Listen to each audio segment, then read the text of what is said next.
اور 1400 سال سے انتظار ہو رہا تھا کہ کوئی امام مہدی آئے گا. مہدی کا مطلب ہی ہے جو ہدایت یافتہ ہو. ظاہر ہے ہدایت یافتہ خدا سے ہی ہوتا ہے انسان.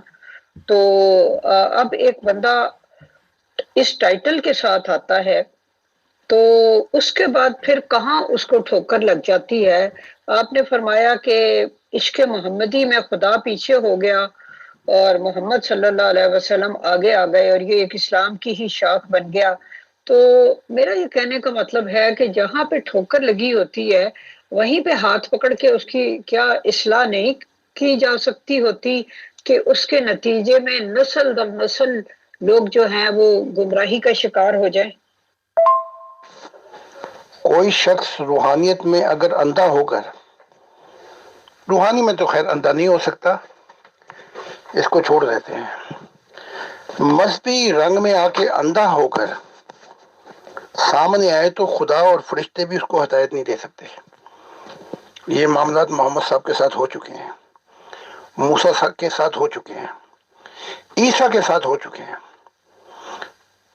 تو اب یہ ہے کہ قرآن کہتا ہے کہ پہلے وہ خدا سے ہدایت یافتہ تھے، پھر وہ مہدی بنے ہدایت دینے کے لیے، پھر انہیں امام بنایا گیا. جیسے وہ ہے قرآن کی آیت وَإِذْ ابْتَلَىٰ إِبْرَاهِيمَ رَبُّهُ بِكَلِمَاتٍ فَأَتَمَّهُنَّ قَالَ إِنِّي جَاعِلُكَ لِلنَّاسِ إِمَامًا. اسے امام بنایا، وہ بن بھی گیا جیسے قرآن کہہ رہا ہے. اس کے بعد اس ابراہیم کے جھگڑے ختم نہیں ہوئے.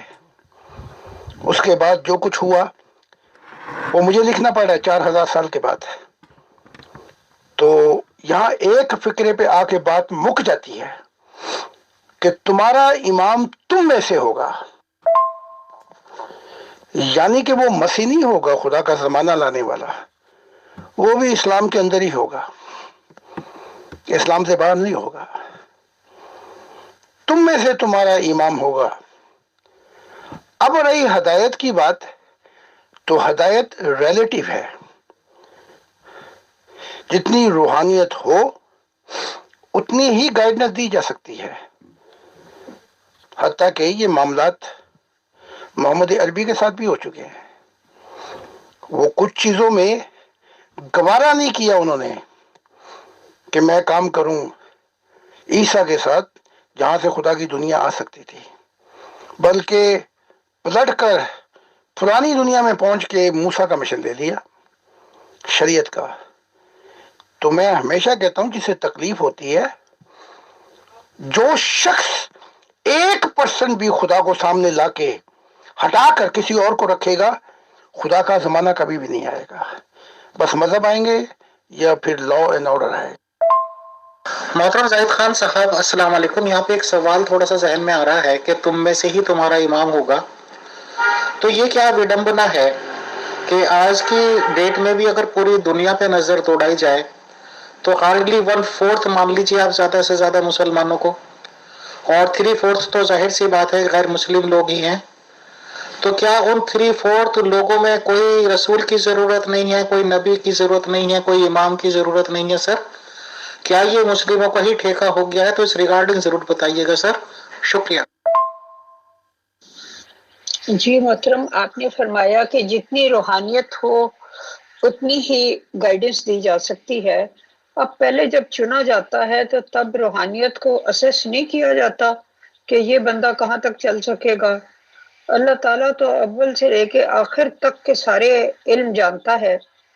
تو جب کسی شخص کو چنا جاتا ہے تو اس میں کیا کیا کتنی کیپیبلٹی ہے، اس کی روحانیت کتنی ہے، اس کی کیپیسٹی کتنی ہے، اس کی برداشت کتنی ہے، یہ سارا کچھ تو روز روشن کی طرح اللہ تعالیٰ کے سامنے عیاں ہوتا ہے. تو پھر اسی بیچارے پہ الزام رکھ دیا جاتا ہے کہ جی اس کی روحانیت ہی نہیں تھی اس لیے یہ پیچھے رہ گیا. تو یہ ساری چیزیں بڑی کمپلیکیٹڈ ہیں. ایک عام انسان جو ہے وہ ان کے بیچ میں تضاد پاتا ہے. تو برائے کرم کچھ ایسا بتائیے کہ انسانی ذہن اس سے تھوڑا سیٹسفائی ہو جائے. ٹھیکہ اسلام نے تو نہیں لیا ہوا، لیکن ان ٹھیکے داروں کی بات کرو جنہوں نے ڈکا لگا دیا ہے. تو ادھر عیسیٰ نے بھی ڈکا لگا دیا کہ جو کوئی خدا سے ملے گا میرے بغیر نہیں مل سکتا. تو عیسائیت کہتی محمد بھی جھوٹا، بدھ بھی جھوٹا، سب جھوٹے. پہلے عیسائی ہو، پھر کبھی دیکھیں گے کہ اگر تمہیں عیسیٰ کے ذریعے خدا مل گیا. تو بدھ نے بھی یہی کام کیا، اور یہ جتنے آئے ہیں آپ کی طرف سے انہوں نے یہی کام کیے. وہ کام یہ ہے کہ جب آپ اپنی ذات کو بیچ میں بٹھا دیں تو ایک تو خدا کی ذات ہی چھوڑ جاتی ہے کلیتاً، کیونکہ خدا نے یہ کائنات اپنی محبت کے لیے تخلیق کی تھی، اور جتنی بھی مخلوقات ہیں. تو اب میں نے دیکھا ہے جب سے میں آیا ہوں، لوگ ان میں سے بھی آ گئے ہیں، کوئی 10 12 13 نبی. تو جس نے ڈکا لگایا ہے وہی تو ٹھیکیدار تھے جو صحیح کام نہیں کر کے گئے خدا کا. ورنہ اگر یہ عیسیٰ جسے کہا گیا تھا، جس نے خود بھی کہا اپنی زبان سے توبہ کرو، خدا کی بادشاہت کا زمانہ آ گیا ہے، اور repent, the kingdom of God is at hand، میرے ہاتھ میں ہے. بھئی خدا کا زمانہ تیرے ہاتھ میں ہے تو قائم کیوں نہیں ہوا؟ وہ قائم اس لیے نہیں ہوا کہ اس نے اپنے آپ کو مڈل پوائنٹ بنا لیا. جب مڈل پوائنٹ بنا لیا تو منزل سے انسانیت نہیں پا سکی، ٹھوکر دی. اس کے بعد یہ جو مذہب آئے ہیں، عیسائیت جس نے پاؤل نے مذہب بنایا، اور یہ اسلام آیا، یہ کبھی بھی نہیں آتے اگر خدا کی دنیا قائم ہو جاتی. اس کا سب سے زیادہ قصوروار جو ہے وہ عیسیٰ ہے، جس نے یہ کام کیے کہ پھر مذہب شروع ہوئے. ورنہ کوئی تصور ہی نہیں تھا، کانسیپٹ ہی نہیں تھا خدا کا اس مسیح کے بعد کہ کوئی مذہب بھی آئے. تو وہ تو کھل کے کہہ رہا ہے، لیکن کام والا بندہ نہیں. وہ میں جو کہتا ہوں لائی تے گئی، نبھائی نہیں گئی پھر اس سے. تو یہ حالات. اگر آپ کے بچے کہیں گم ہو جائے نا، اور ملے ہی نہ، 10 15 سال ہو جائے، اور اگر کوئی 1000 بندے بھی آگے کہیں میں نے یہاں دیکھا، وہاں دیکھا، وہاں دیکھا میں نے آپ کے بچے کو، تو آپ ضرور جائیں گی وہاں پر. تو انسان کی جو ذمہ داری ہے وہ نہیں پوری کرتا وہ. تو آدم سے نوح کے درمیان 1600 سال کا عرصہ ہے. میں ایک مثال دے کے بتا رہا ہوں آپ کو. اس نے کئیوں کو چنا، کیونکہ darkness and the worse, evil and the worse, خدا کی آس جو تھی، جو فرشتے وہ تو ڈھونڈتے پھرتے تھے. اب کسی ایسے کامل شخص کو ڈھونڈے کہ جو وہ یہ کام کر جائے. انہیں جو بھی ملا اسے کام لیا جتنا ہو سکتا ہے، جتنے اندھیرے دور ہو سکتے ہیں. تو جیسے پاؤل نے کہا تھا کہ جب وہ کامل آ جائے گا تو ہم پہچان لیں گے اس کو. وہ کامل کون ہوگا؟ جو خدا کی دنیا لے آئے گا. آپ تو والدین ہی ہیں نا، یا اپنے آپ کو خدا کی پوزیشن پہ رکھ کے دیکھیں کتنی محبت ہے اسے اپنی مخلوقات سے. وہ جہاں بھی امید دیکھتا تھا، وہ یہ تھوڑی دیکھتا تھا کہ یہ کام نہیں کر سکے گا، یہ آدھا مشن چلائے گا 10 منٹ. ہوپ ڈائی دی لیس، ایکچولی جرمن میں کہتے ہیں ہوفنگ سٹاپ دی لاسٹ. امید جو ہے وہ اخیر میں مرتی ہے. تو جس کو بھی دیکھتے اسی کو چنتے تھے، کبھی گاؤں کے اندر، کبھی ٹاؤن میں، کبھی چھوٹے سے گاؤں میں، کبھی چھوٹے سے سٹی کے اندر، کبھی چھوٹی، ہر ڈگر ڈگر ڈگر پہ خدا ڈھونڈتا ہے کہ چلو کچھ تو کام ہو، کچھ تو اندھیرے دور ہوں. تو خدا کو تو تلاش تھی کوئی ایسا آ جائے جو خدا کا کام کر دے. اب آیا کہ نہیں ایسا جس نے سارے پردے چاک کر کے سامنے چیزیں رکھی، یہ لو، اور خدا بھی خوش ہو گیا. خدا نے بھی کہا میرا زمانہ اب آ گیا، یعنی کہ ماضی کا سیگا بیان کر رہا ہے خدا. تو اب میرے بعد جو آئیں گے ان کی تو مثال ہی کچھ اور ہوگی، وہ تو ستارے ہوں گے ان آسمان کے۔ تو یہ معاملات ہیں، ان کو دل سے سوچے، دماغ سے نہ سوچے پلیز۔ میں آپ کو صرف بات کر کے سمجھا رہا ہوں، آپ کو کوئی اٹیک نہیں کر رہا، بلکہ ان کو بھی جن کے کوشچن ہیں اہل دل بن کر سوچیں کہ اگر آپ والدین ہوں یا خدا کی پوزیشن میں ہوں آپ کیسا سوچیں۔ جی محترم، اگلا سوال یہ ہے، ابھی جو آپ نے فرمایا کہ پال نے کہا تھا کہ جب وہ کامل آ جائے گا تو ہم اسے پہچان لیں گے، اور کامل وہ ہوگا جو خدا کی دنیا لے آئے گا۔ اول تو یہ ہے کہ پال کے سامنے جو پہلا کامل آیا تھا اسے تو وہ پہچان نہ سکا، اس کو تو اس نے تکلیفیں پہنچائی، سولی تک نوبت پہنچائی، مقدمے کیے اس پہ، ہر طرح کی اس کو تکلیفیں دی۔ اور دوسری بات یہ ہے کہ پہچاننے میں اور اس کے بعد دنیا لانے میں خدا کی ایک لمبا دراز عرصہ درکار ہوتا ہے، جو شاید کئی سو سالوں پہ پھیلا ہوا ہو۔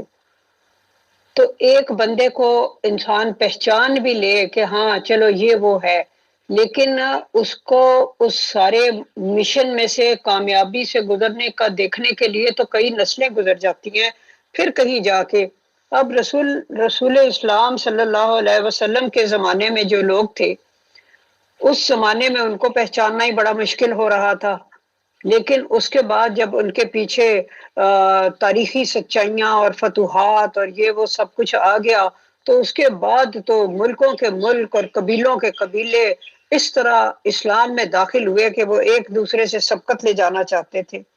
تو یہ بھی تو سارا سلسلہ ہے نا، انسان کے سامنے اس وقت بہت سی چیزیں چھپی ہوئی ڈھکی ہوئی ہوتی ہیں، اتنا آسان نہیں ہوتا کسی کو پہچاننا۔ اگر پہچان اتنی آسان ہوتی تو قرآن پاک میں اللہ تعالیٰ کو بار بار حسرت سے یہ نہ کہنا پڑتا کہ افسوس ان بندوں پر کہ ان کے پاس جب بھی کوئی رسول آیا تو انہوں نے تمسخر اڑایا اور اس کو برا بھلا کہا وغیرہ وغیرہ۔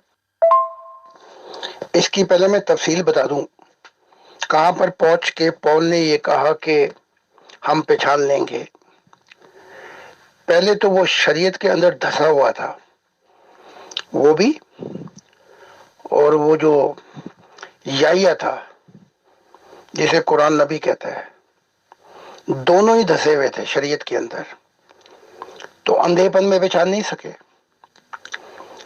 پھر بعد میں جب واقعات کی خبر ہوئی، کچھ باتیں جبرائیل نے کھولی، تو یہ پچھتاوے میں کہا لیکن لکھ دیا، پہچانا یا نہیں پہچانا، اور اگر پہچان بھی لیا تو اس کا زمانہ بڑا لمبا ہے، لیکن اس نے لکھ دیا۔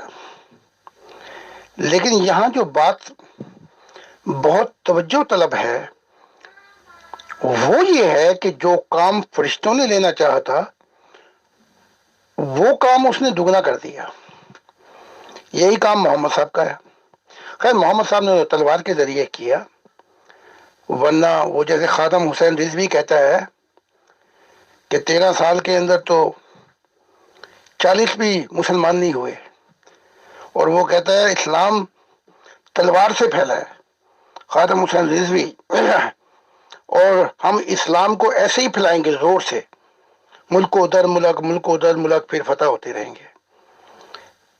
تو یہ جو ہے ان چیزوں کے سباق دیکھنے پڑتے ہیں، کون شخص کس وقت یہ بات کر رہا ہے۔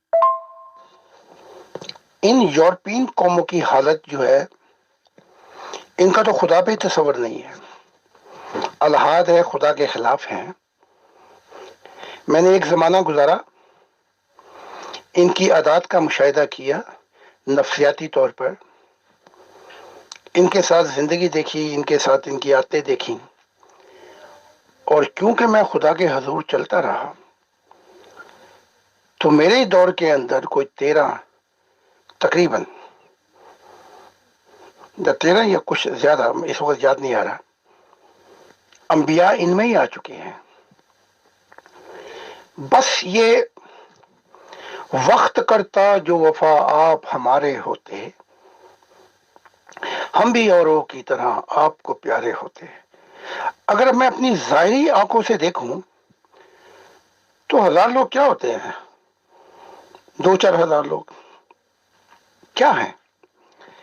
لیکن پردے کے پیچھے جو میں دیکھ رہا ہوں وہ خدا کی ذات کہہ رہی کہ میں تیرا مستقبل ہوں، اب میری دنیا آ گئی، تو میں ادھر دیکھوں یا ان دنیا والوں کی طرف دیکھوں یا ان انبیاء کی طرف دیکھوں؟ تو میں نے تو ادھر ہی دیکھنا ہے، کیونکہ خدا اپنے ہر وعدے پورے کر دیتا ہے۔ اگر وعدے پورے نہیں ہوتے کہیں پر تو یا تو وہ انبیاؤں کا قصور ہے یا وہ قصور ہے اپنا انسانیت کا، اور یا گڑبڑ ہو جاتی ہے فرشتوں کے معاملات کے اندر۔ جی محترم، بہت شکریہ، آپ نے جواب دیا۔ اگلا سوال یہ ہے کہ پیغمبر اسلام صلی اللہ علیہ وسلم نے تو دنیا سے شرک کا کلا کما کیا تھا، آج کے دور کا سب سے بڑا فتنہ الحاد ہے، آپ کے پاس اس سے نمٹنے کا کیا لاہ عمل ہے؟ آپ کیا طریق اختیار کرتے ہیں جب آپ ویسٹرن ورلڈ میں ان کو خدا تعالیٰ کے موجود ہونے کا یقین دلاتے ہیں، تو آپ کیا لاہ عمل اختیار کرتے ہیں؟ جو بات میں نے شدت سے محسوس کی ہے کہ میں نے سنا ہے بہت زیادہ الحاد، اور یورپین میں بہت زیادہ کثرت سے ہے۔ میرا 50 سال کا تجربہ یہ بتاتا ہے کہ جب ایسے لوگ آتے ہیں تو پہلے میں ان کو سنتا ہوں، you have to listen them.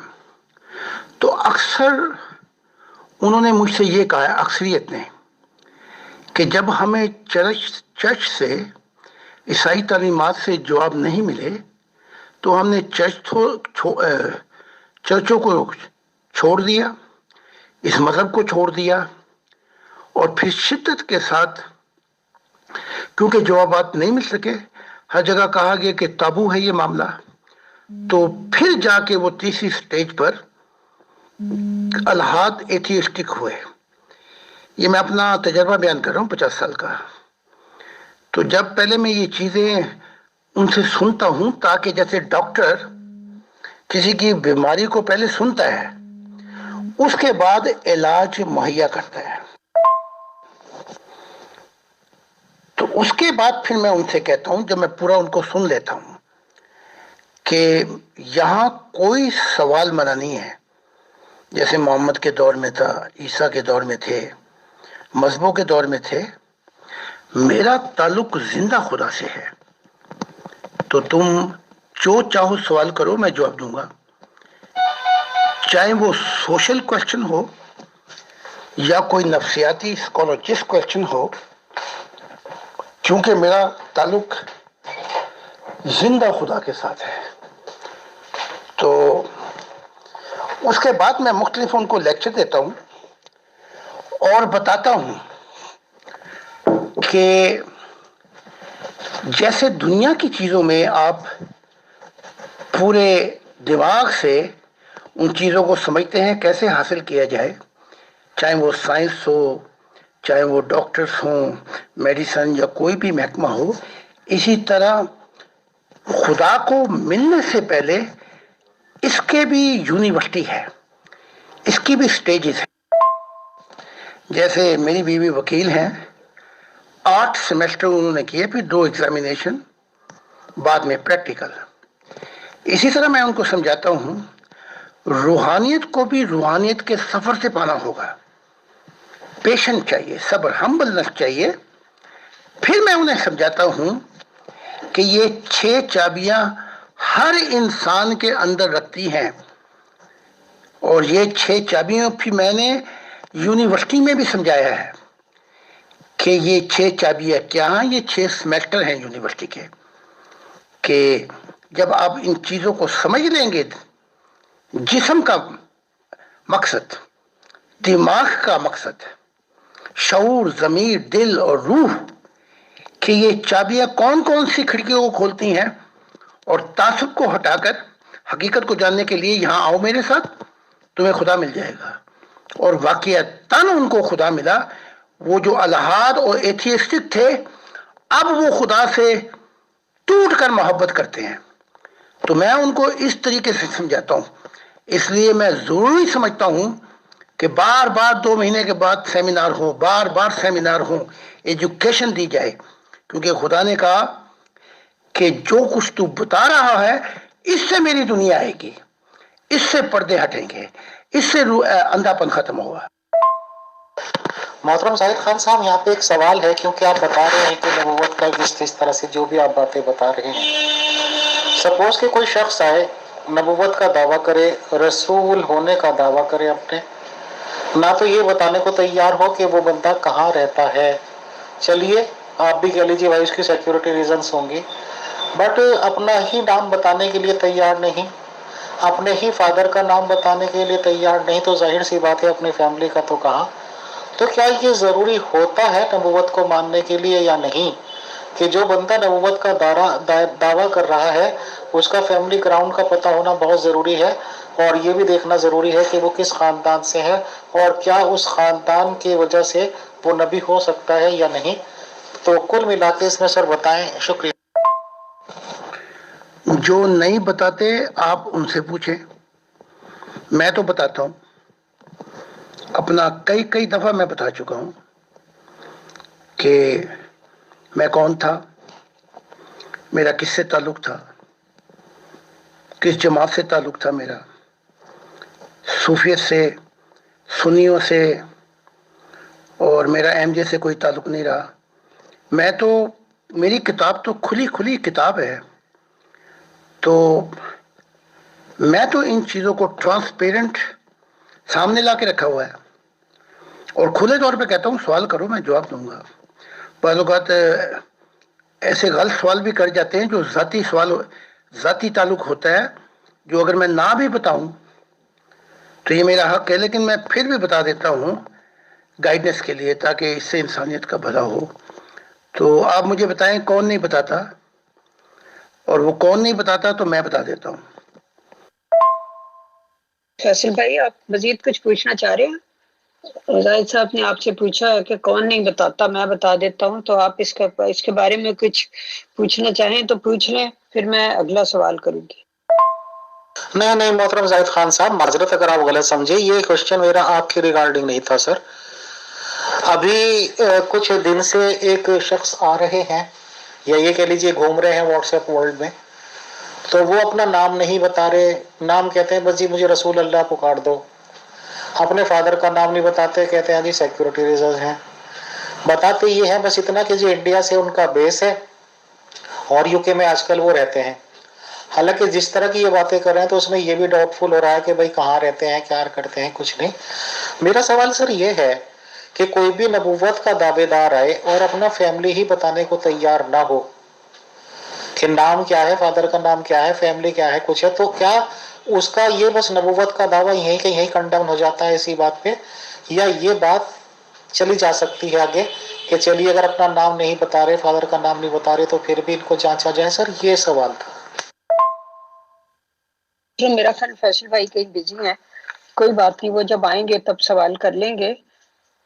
جیسا کہ آپ نے بتایا کہ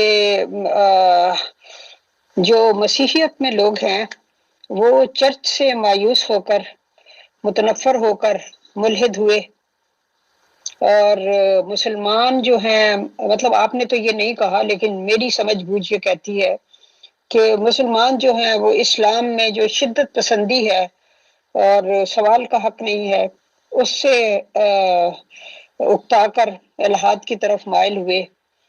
اور ہر شخص خدا سے بے شک محبت کرتا ہے، اس کے دل میں کہیں نہا ہوتی ہے خدا کے ساتھ محبت، یہ شاید فیڈ کر دی گئی ہے، وہ اس پہ کچھ دنیا داری کی اور گرد پڑ جاتی ہے، اور کئی دفعہ معاشرے سے اکتایا ہوا ہوتا ہے، تو اس وجہ سے وہ خدا سے بھی متنفر ہو جاتا ہے۔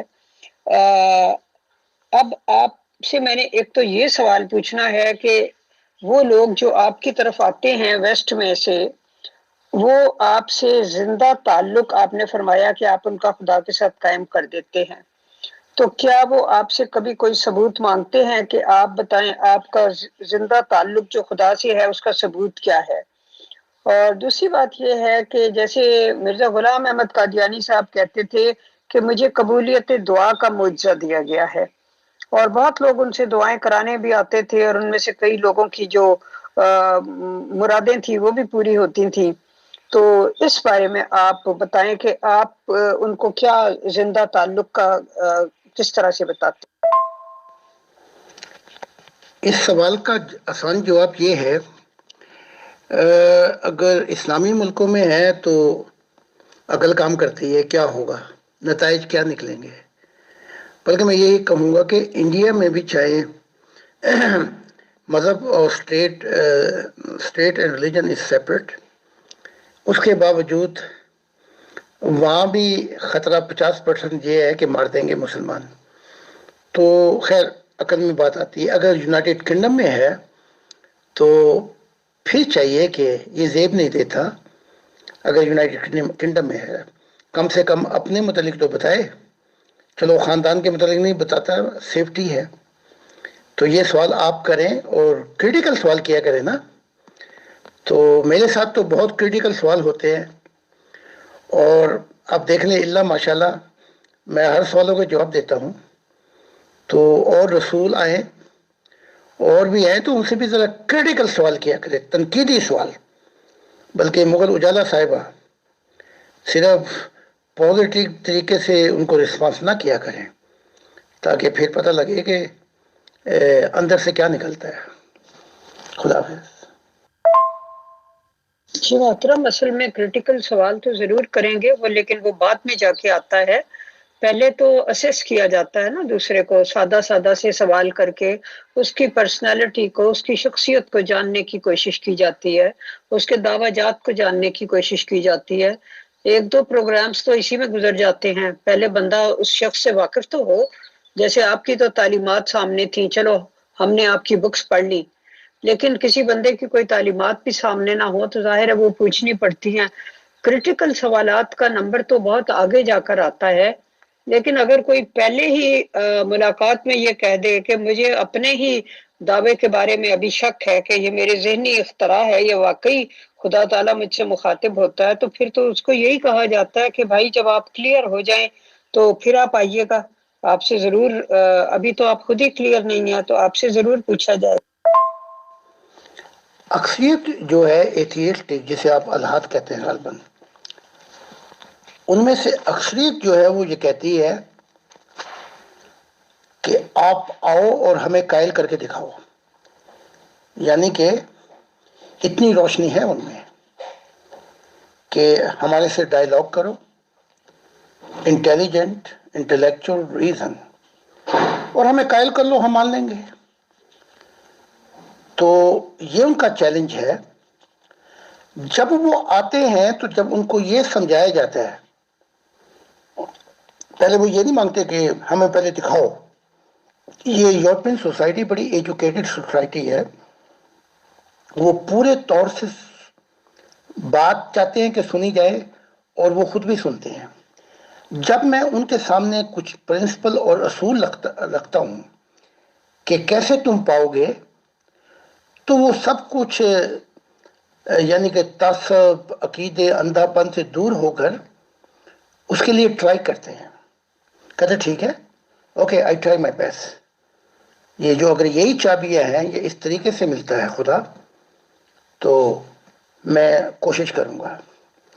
کیونکہ ان کو امید ہو جاتی ہے کہ ان چابیوں سے دوسرے یورپین جو بیٹھے ہوئے ان کو بھی خدا ملا ہے. تو وہ ضد نہیں کرتے کہ نہیں دکھاؤ گے تو مانیں گے، نہیں تو نہیں مانیں گے. پھر جب میں جو کام کرتا ہوں وہ یہ، کیونکہ وہ انٹلیکچوئل لوگ ہیں، ریزن مانگتے ہیں، تو سائنس کو مجھے شامل کرنا پڑتا ہے اور کریشن کو، کہ اس کے اندر جو آرڈر ہیں اور جو اصول رکھے گئے ہیں اور جو ہماری زندگی کے اندر، مثال کے طور پہ سانس لینے کے لیے وہ ہزاروں گیسیں غائب ہو گئیں، فقط اتنی گیس رہ گئی 21% جو ہماری سانس کے لیے ضروری ہے. بے انتہا ان کے سامنے میں پہلے ایکسپلینیشن رکھتا ہوں کریشن کی، اور پھر ان کو لے کے آتا ہوں کہ کوشچن کرتا ہوں ان سے کہ کیا یہ بلائنڈ لا ہیں یا ان کا کوئی کریٹر ہو سکتا ہے. جیسے آپ بیٹھی ہوئی ہیں، آپ کے ہاتھ میں گھڑی ہے، سامنے کپ رکھا ہوا ہے اور ایئر کنڈیشن بھی چل رہا ہے، اور کوئی یہ کہہ دے آ کے بیوقوف کہ آندھی چلی طوفان چلا، اس طوفان کے جب گرد اٹھی تو اسے کپ بن گیا، یہ ایئر کنڈیشن بن گیا، تو کوئی آپ کو نہیں مانے گا۔ تو بڑے سمجھدار لوگ ہیں، سمجھتے ہیں اور پھر کتابوں کا مطالعہ کرتے ہیں، اس کے بعد کراس کوشچن کرتے ہیں اور اس کے بعد اس طریقے کو اپناتے ہیں، تو مؤثر قومیں ترقی اور جو چاہتی ہیں کہ حقیقت کی تلاش ہو ان کو مل جاتا ہے، کیونکہ وہ تعصب سے بالکل خالی ہوتے ہیں، حقیقت کو جاننے کی کوشش۔ جی محترم، بہت شکریہ، بہت اچھے طریقے سے آپ نے یہ ایکسپلین کیا کہ آپ کس طرح انہیں خدا کی ہستی کا قائل کرتے ہیں۔ Very good.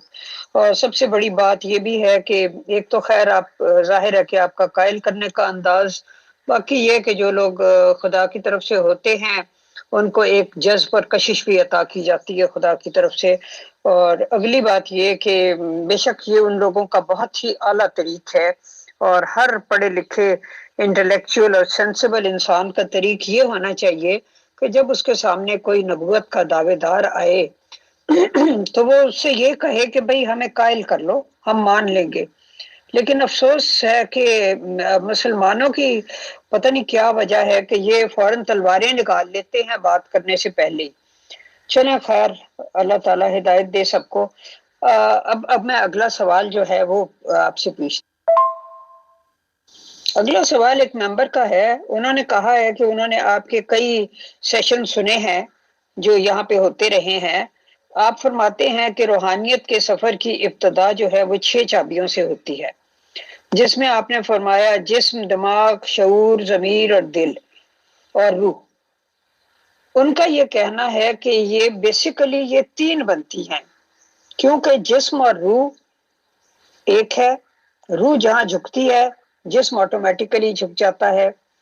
دماغ اور شعور ایک ہی چیز کے 2 نام ہیں، یعنی ظاہر ہے دماغ ہوگا تو شعور ہوگا، اور شعور تبھی ہوگا جب دماغ ہوگا۔ تیسرا ضمیر اور دل ہے، یہ بھی دونوں ایک ہی چیز کے نام ہیں، یعنی کہ جب کہا جائے کہ میرے دل میں یہ بات آئی، یا میرے دل نے مجھے ملامت کی، یا میرے ضمیر نے مجھے ملامت کی، تو یہ دونوں ایک ہی چیز ہیں۔ ایک تو انہوں نے فرمایا ہے کہ آپ 6 چابیوں کے بجائے اس کو 3 چابیاں کہہ دیا کریں، اور دوسری بات یہ ہے کہ یہ واضح کریں کہ ان چابیوں کو پھر استعمال کس طرح کرنا ہے۔ بچپن میں جب خدا سے ملاقات ہوئی تو میری دلی تمنا یہ تھی کہ میرا مشن پاکستان یا یہاں سے اگر میں مارا گیا تو پھر انڈیا سے شروع ہو جائے، کیونکہ اپنا ملک، اپنی زبان، اپنا کلچر، تمدن میں ان کو جانتا تھا، پیدا ہی وہاں ہوا۔ تو پھر حالات جب میں نے دیکھ لیے کہ یہاں تو بات کرنے سے پہلے ہی نبی کی اس کو قبر میں پہنچا دیں گے، تو پھر میں نے خاموشی اختیار کی۔ پھر 16 سال کی عمر میں خدا نے مجھ سے کہا کہ اپنا مذہب، ملک، کلچر، ٹریڈیشن سب چھوڑ، میں تجھے نئی دنیا دوں گا۔ اس لیے وہ میں نے آنسو دکھائے ہیں کہ کاش اگر میرے اسلام کے اندر اتنی جمہوریت اور آزادی ہوتی تو وہاں میرے کئی کروڑ ماننے والے ہوتے، کیونکہ جو میں اپنی زبان میں اثر ڈال سکتا ہوں وہ کسی اور زبان میں تو نہیں ڈال سکتا۔ لیکن پھر بھی خدا کا شکر ہے میں نے یہ زبانیں سیکھی اور ان زبانوں میں اظہار کرتا ہوں، ایکسپریشن، لیکن ایک تاثیر ہے جو لوگ کہتے ہیں کہ وہ دل کو لگتی ہیں، تو یہ خدا کی عنایات ہیں۔ بہرحال جیسے میں نے دیکھا تھا کہ فرشتے ایک آسمان جیسا درخت ہے جو آسمانوں پہ لگ رہا ہے، اس کو جڑ سے نکال کے یورپ کی طرف لے کے جا رہے ہیں، تو یہ بڑی گہرائی والی باتیں ہیں، کیا بتا۔ یہ 3 چابیاں بنا دینا یہ مشاہدے سے اگنورنس ہے، کمی کی وجہ سے ہے، ورنہ یہ 6 چابیاں اپنا مظاہرہ کرتی ہیں جب آدمی مشاہدات کی دنیا میں پہنچتا ہے۔ تو ان 6 چابیوں کا میں نے کل بھی میرے خیال میں نے وہ بھیجی تھی سیمینار، اور ان سے میری گزارش یہ ہے کہ اب میں یہاں پہ لیکچر دینے سے تو رہا، لیکن ایسا کریں کہ آپ پہلے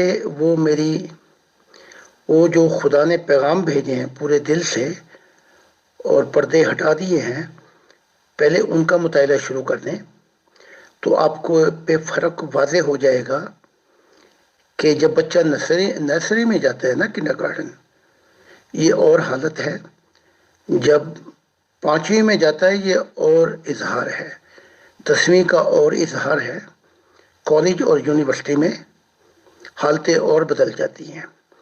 تو اگر آپ پورے طریقے سے جاننا چاہتے ہیں تو یہ میں بتا دوں گا اطہر کو، وہ آپ کو ان چابیوں کی سیمینار جو ہیں وہ بھیج دیں گے تاکہ آپ کو پتہ لگ جائے، ورنہ یہ کہنا پڑے گا کہ خدا جو ہے وہ ناقص ہے، ان 6 کو 3 کر دیا تو اور آسان ہو جاتا۔ نہیں، ایسا نہیں ہے، ہر چابی کی جو ترقی اور اسپرچل گروتھ ہے اس کا بالکل مختلف اثر پڑتا ہے روح کے اوپر۔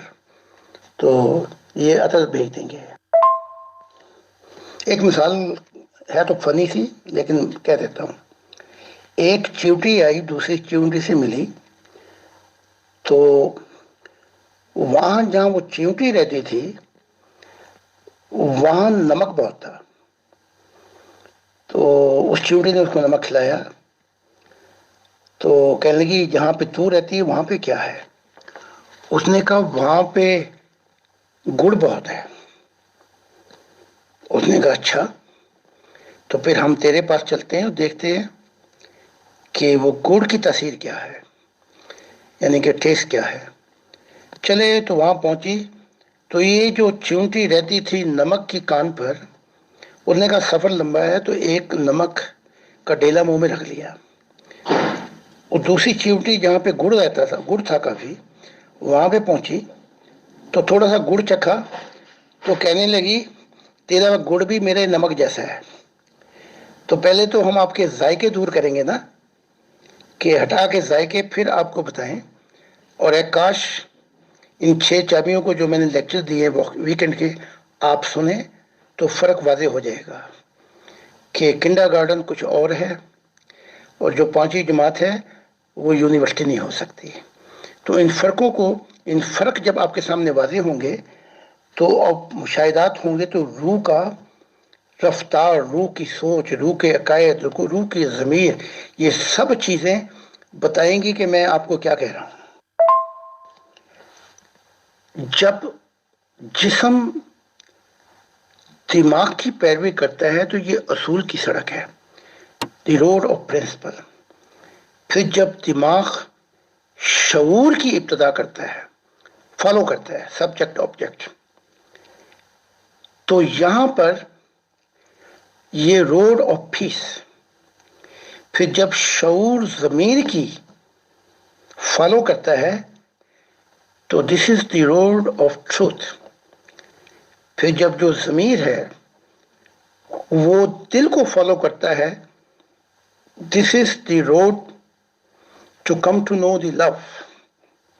پھر جب دل روح کی فالو کرتا ہے so this is a road of harmony.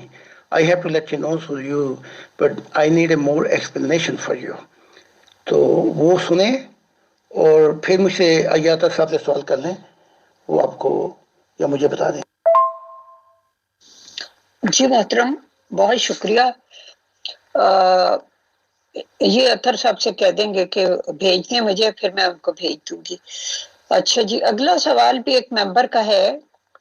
انہوں نے پوچھا ہے کہ کیا انبیاء، اماموں، مجددین، خلفاء، کتب، ابدال، اولیاء وغیرہ کا آنا کسی بھی امت میں مزید تفرقہ ڈالنے کا باعث نہیں بنتا؟ 4 اماموں کے آنے کی وجہ سے امت مسلمہ حنفی، شافعی، حنبلی اور مالکی میں بٹ گئی۔ پھر مرزا صاحب تشریف لائے تو احمدی اور غیر احمدی میں بٹ گئی۔ پھر عبد الغفار جمبا صاحب تشریف لائے تو اصلاح پسند اور جماعت احمدیہ قادیان میں بٹ گئی. تو یہ مسلسل تقسیم در تقسیم کا عمل جو جاری ہے، اس کے بارے میں آپ کیا فرماتے ہیں؟ جی السلام علیکم اطہر بھائی، یہ جس ترتیب سے آپ نے بھیجے ہیں اسی ترتیب سے انہوں نے دیکھنے ہیں، یا یہ ویسے ہی؟ میرا مطلب ترتیب کی کوئی خاص ضرورت نہیں ہے. اختلاف جو ہے یہ تو رحمت کا باعث ہے. اگر کوئی یہ 4 اماموں میں بٹ گئی یا احمدیت میں بٹ گئی، اختلاف جو ہے کوشچن یونیورسل خدا نے اجازت دی ہے. جب فرشتوں نے سوال کیا تو وہاں جواب دے رہا ہے خدا. ان کو شٹ اپ بھی کہہ سکتا تھا، تو ان کے تسلی بخش جواب دیے. یہ تو انسانی حق ہے. جہاں پہ یہ بڑھتی ہے، یہ اختلافات یا کرٹیکل کوشچن پہ نہیں بڑھتی. یہ جو بڑھتی ہے آپس میں، یعنی کہ ڈس یونٹی ہو جاتی ہے، وہاں اصل میں حقیقت یہ ہے کہ کوئی ابدال ہو، کتب ہو، کوئی غوث ہو، کوئی بھی ہو، یا انبیاء ہو، وہاں پہ جب نبی اور یہ غوث اور یہ سب کچھ یہ فیصلہ کر لیں کہ یہ چیزیں انسانوں کی سمجھ میں نہیں آئے گی اور نہ بتائیں، وہاں پر ٹھوکر لگتی ہے انسانیت کو. پھر یہ بٹتے ہیں، کیونکہ یہ تو خدا کا قول میں نے خدا کے منہ سے سنا ہے کہ اگر میرا بتا دو گے تو پھر ڈس یونٹی نہیں ہوگی. اور وہ بتا بھی رہا ہے کہ ڈس یونٹی کی بنیاد جو ہے وہ کہیں اور پر ہے. اور خدا کی، جیسے وہ عیسیٰ دعا کرتے تھے، تیری دنیا، تیری بادشاہت زمین پہ آئے جیسے آسمانوں پہ ہے. آسمانوں پہ تو آ چکی اس کی بادشاہت. تو جہاں پہ بٹی، جہاں پہ مسائل کھڑے ہوئے، ان لوگوں نے خدا کی راز جو ان کو پتہ تھے وہ نہیں کھولے. جی محترم، آپ نے فرمایا کہ اختلاف تو رحمت کا باعث ہوتا ہے، لیکن پریکٹیکلی ہم دیکھتے ہیں کہ مذہبی دنیا میں انہی اختلافات کی بنیاد پر انسان ایک دوسرے کے خون کے پیاسے ہیں. اب حالانکہ خدا سب کے درمیان کامن ہے. اب مثال کے طور پہ جماعت احمدیہ قادیان اور جماعت احمدیہ اصلاح پسند کے درمیان خدا بھی وہی ہے، پروفٹ آف اسلام بھی وہی ہے، مرزا غلام احمد قادیانی بھی وہی ہیں، قرآن بھی وہی ہے، یعنی سارا کچھ وہی ہے. صرف ایک بات کے اختلاف سے کہ ایک بندے نے کہا کہ میں 15ویں صدی کا مجدد ہوں اور باقی جو ہیں وہ اس کو نہیں مان رہے، تو اس کی بنا پہ ایک دوسرے کے خون کے پیاسے ہیں.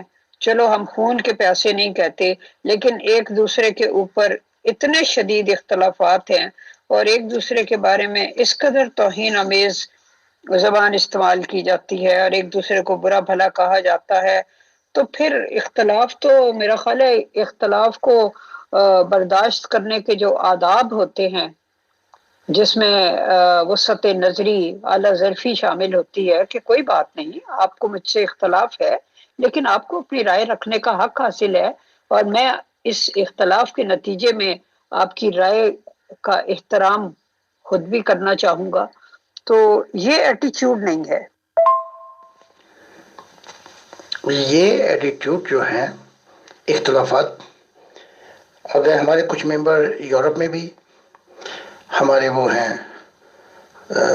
جماعت احمدیہ سے بھی، یہاں یہ ہوتا ہے کہ اختلافات کے باوجود پھر ایک دوسرے سے محبت کرتے ہیں. یعنی کہ نفرت شروع ہو جائے. کم سے کم یہی سیکھ لیا ہوتا ان لوگوں نے. اختلافات ایک جگہ پر، لیکن ایک دوسرے سے کچھ سیکھ ہی لیتے. لیکن میں یہ سمجھتا ہوں کہ تالی جو ہے نا، تالی یہ 2 ہاتھوں سے بجتی ہے. اختلاف جو ہے یہ آبجیکٹ چیز ہے. جب تک خدا کی خبر نہ ہو کہ خدا کیا کہہ رہا ہے، یعنی کہ خدا کی ذات بتا رہی ہے مجھے جانو، مجھے پہچانو، میری طرف سفر کرو، میری منشا کی طرف، یہ سب کثافتیں دور ہو جائے گی۔ تو ادھر تو سفر ہی نہیں کرتے ہم، اور جو ہورزنٹل آبجیکٹ ہے ان معاملات میں ہم شدت اختیار کر لیتے ہیں، تو یہ بھٹکتے ہی رہیں گے، چاہے کتنے ہی مذہب والے ہوں، کتنے ہی کچھ ہوں، کتنی کوئی لاہوری جماعت یا کوئی اور جماعت ہو، یہ ایک دوسرے کو گالی گلوچ کرتے ہی رہیں گے، کیونکہ ان دونوں کی طرف خدا نہیں ہے، شدت پسندی ہے۔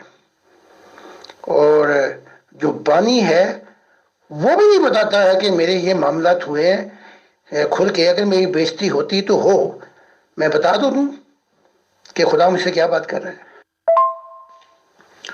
مارٹن لوتھر کنگ جونیئر، جس نے پہلے اسپرچل موومنٹ شروع کی، آئی ہیو اے ڈریم، روحانی، میں نے سپنا دیکھا پہاڑوں پر، تو وہ کیا تھا سپنا؟ وہ سفر کرنے کی بجائے، بتانے کی بجائے، پھر اس نے سول رائٹ موومنٹ شروع کر دی، کالوں کے حقوق، اس میں اپنی زندگی دے دی، کالوں کو حقوق مل گئے، وہ مارا گیا، لیکن کیا کچھ فرق پڑا؟ کچھ بھی نہیں پڑا، کالے اس سے زیادہ کرمنل۔ تو حقیقت یہ ہے کہ اگر میں تو ملا ہوں مارٹن لوتھر کنگ جونیئر سے، اگر وہ ڈریم بتا دیتا کہ وہ آئیڈیل ورلڈ کیا ہوگا، اس کے بعد کالے آزادی پاتے، تو ان پہ اثر ہوتا، آج امریکہ کا مستقبل کچھ اور ہوتا۔ تو یہ بہت سی باتیں ہیں جو بتانے کے قابل ہیں، اور ان سب باتوں کی خبر ہوتی ہے کہ جو دنیا میں کیا آپ نے، کوئی بھی ہو، نبی ہو، مجدد ہو، کوئی بھی ہو، اس کا اثر آپ پہ کیا پڑے گا آخرت کی زندگی کے اندر، اگر آپ نے وہ اثر نہیں بتایا، وہ راز الہی نہیں بتایا۔ جی محترم، یہ بڑا ہی گہرا نقطہ ہے اور بہت زبردست ہے، اور آپ نے بالکل ٹھیک کہا کہ ساری جو ایفرٹس ہوتی ہیں ہاریزونٹل ہوتی ہیں، اس لیے خدا کو نہ تو خود پاتے ہیں اور نہ اس کی خبر دیتے ہیں، اور اسی وجہ سے یہ اختلافات جو ہوتے ہیں یہ اتنی شدت اختیار کر لیتے ہیں۔ خدا سے جو ریئل سچی محبت کرنے والا انسان ہے، وہ تو اس بیس پر ہی کہ دوسرا بھی اسی خدا کا پیدا کرتا ہے، ہم ایک ہی آدم و حوا کی اولاد ہیں، وہ کسی سے نفرت کر ہی نہیں سکتا۔ اس کے لیے بڑا مشکل ہے، جس طرح دوسرے کے لیے محبت کرنا مشکل ہے، اس کے لیے کسی سے نفرت کرنا جو ہے وہ بہت مشکل ہوتا ہے۔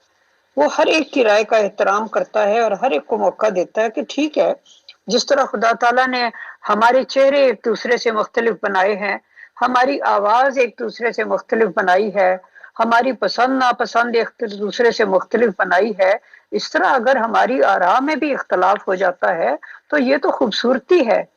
وہ کیا ہے؟ گلہائے رنگا رنگ سے ہے رونق چمن، اے ذوق اس جہاں کو ہے زیب اختلاف سے، یعنی اس جہان کی خوبصورتی ہی اختلاف سے ہے، لیکن کوئی پازیٹیو طریقے سے دیکھے تو تب نہ۔ اب میں ایک اور سوال آپ سے کرتی ہوں، اور وہ غالباً آخری سوال ہوگا۔ محترم، یہ سوال بھی ایک ممبر کی طرف سے ہے، انہوں نے پوچھا ہے کہ انسان کیسے اندازہ کرے کہ اسے جو تحریک یا مشاہدہ ہو رہا ہے وہ خدا تعالیٰ کی طرف سے ہے یا شیطان کی طرف سے؟ خوابوں تک تو یہ ہے کہ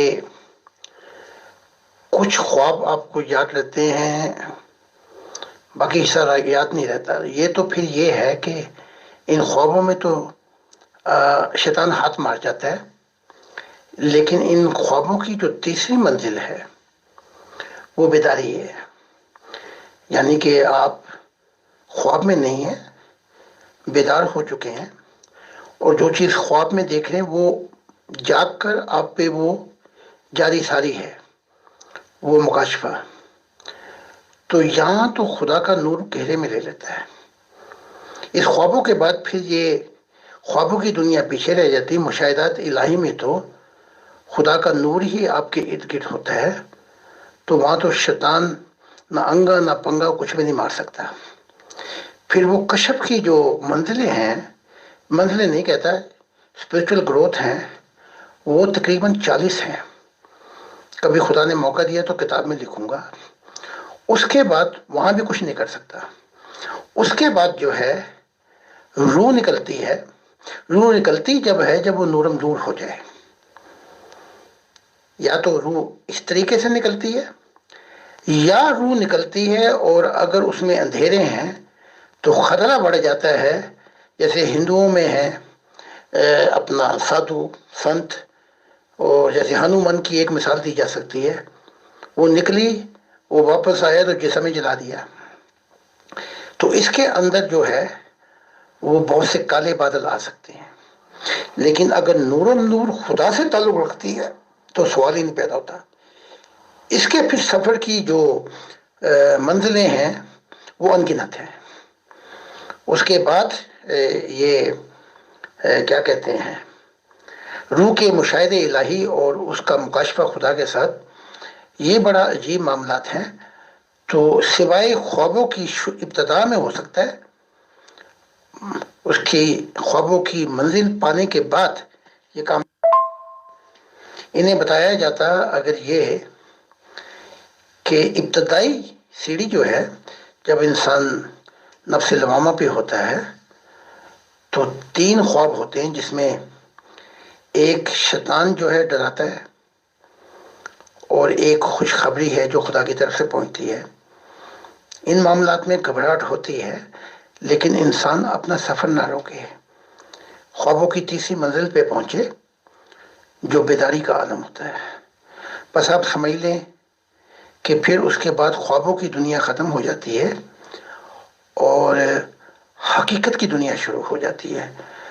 تو سفر میں ہوتا ہے نا، جیسے ابتدائی خوابوں میں جیسے امتحان پاس نہیں کرتا، کبھی کبھی فیل بھی ہو جاتا ہے. لیکن فیل ہونے سے مراد یہ نہیں کہ آپ اپنا سفر چھوڑ دیں یا آپ اسکول سے چھٹی کر جائیں، بلکہ یہ سفر جاری رکھیں. کیونکہ خدا جو ہے دلوں کے جو بیج ہوتے ہیں اس کے مطابق پھل دیتا ہے، اور اس کے مطابق بیج ڈالتا ہے اپنے نور کا. انسان کی ذمہ داری بہت ضروری ہے اس سفر میں. جی محترم زاہد خان صاحب، بہت بہت شکریہ آپ کا. آپ نے ٹائم نکالا، بہت ہی انلائٹننگ سیشن تھا، اور میرا خیال ہے کہ جو لوگ بھی مثبت ذہن کے ساتھ اس کو سنیں گے تو ان کے لیے بہت ہی فائدہ مند ہوگا. تو آپ کا بہت شکریہ، آپ تشریف لائے. تو انشاءاللہ تعالی آئندہ بھی ہم آپ کو زحمت دیں گے اور آپ سے معرفت کی باتیں سنیں گے. بہت شکریہ، بہت جزاک اللہ محترم زاہد خان صاحب، present admins team and all dear group members of pure discussion group. انشاءاللہ نیکسٹ سیشن میں پھر ملاقات ہوگی. تب تک کے لیے اللہ حافظ.